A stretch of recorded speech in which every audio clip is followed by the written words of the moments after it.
గౌరీ అడవికి రాక చాలా రోజులవుతుంది. అప్పుడు జంబు ఎలుగుబంటి కోతితో అంటుంది. అప్పుడు కోతి, అవును మిత్రమా, నాకు గౌరిని చూడాలనిపిస్తుంది అంటుంది కోతి.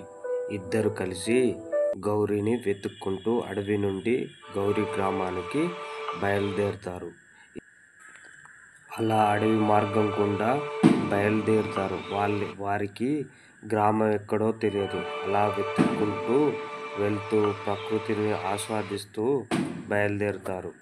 ఇలా వెతకడం ప్రారంభించిన తర్వాత చాలా సమయం తర్వాత వారికి గౌరీ గ్రామాన్ని కనిపెడతారు.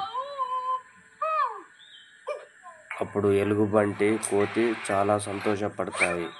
అదేవిధంగా అలా గౌరీ ఇంటికి చేరుకుంటాయి. గౌరీ ఎంతో సంతోషపడుతుంది.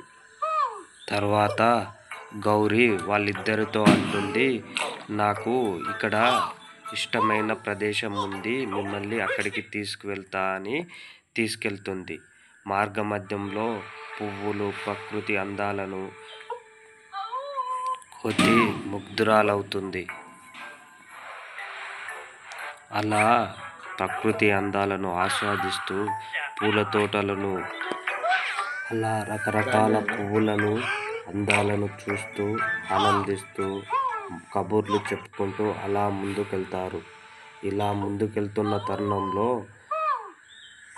కోతి చాలా చిలిపి చేష్టలు చేస్తూ అల్లరి చేస్తూ ముందుకెళ్తారు.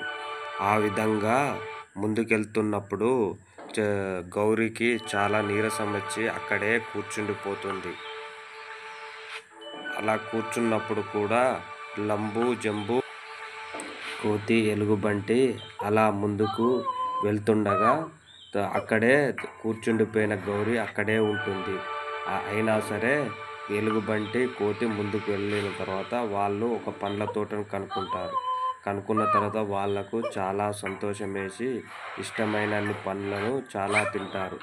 తిన్న తర్వాత అలా కొంచెంసేపు ముందుకెళ్ళిన తర్వాత ఎలుగుబంటికి ఇష్టమైన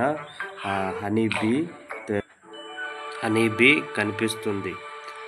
ఆ విధంగా కనిపించిన తర్వాత గౌరీ కూడా అక్కడికి చేరుకుంటుంది.